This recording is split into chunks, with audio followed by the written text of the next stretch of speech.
Welcome to the ninth webinar. Today we will be talking about sprint review anti-patterns.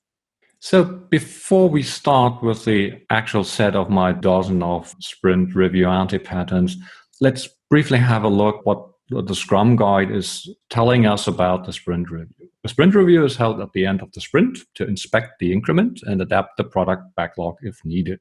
During the sprint review, the Scrum Team and the stakeholders collaborate about what was done in the sprint, which I find interesting because how can you collaborate in the sprint review about what was done in the sprint? But anyway, based on that and any changes to the product backlog during the sprint, attendees collaborate on the next thing that should be done to optimize value. This is the important thing. And I believe with regard to the importance of this, we also have a quite extensive idea within the Scrum Guide how the sprint review is supposed to look like. So it's the only event where you actually have some sort of checklist what you're supposed to do to run this in the proper fashion. So attendees are invited by the product owner. So it's not an event the Scrum Master is supposed to facilitate, host, etc. pp. This is the task of the product owner. The product owner explains what backlog items have been done and what has not been done. The development team discusses what went well during the sprint, what problems it ran into, and how those problems were solved. You may remember that in the early versions of the Scrum Guide, the sprint review and the retrospective were fusioned together into one event. I think it was Ellen Gottesdiener who suggested, okay, let's split this up into two events. The development team demonstrates the work it has done and answers questions about the increment.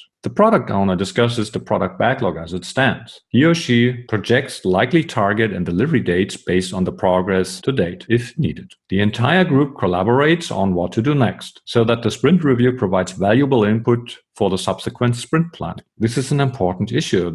Sometimes people seem to postpone the sprint review after the sprint planning of the upcoming sprint, which is not a good idea because the inspection of the product increment as well as probably an adaptation of the product backlog should of course occur before the sprint planning because it has probably a direct influence on the sprint planning. So don't switch the events here. Review of how the marketplace or potential use of the product might have changed. What is the most valuable thing to do? So now the stakeholders come into the play. Review of the timeline, budget, potential capabilities, and marketplace for the next anticipated releases of functionality or capability of the product. So I think there's a reason why we have this extensive idea of how the sprint review is supposed to look in the Scrum Guide. It's the only occasion that this is happening. And I believe it's the crucial thing, and why I believe this is so important, is that it's a collaborative approach of figuring out what to build next. It's the empiricism at work, so to speak. So we had a sprint, we built something, we inspect what we built, we figured out, we share our learnings, and then we try to adapt the product backlog if necessary, which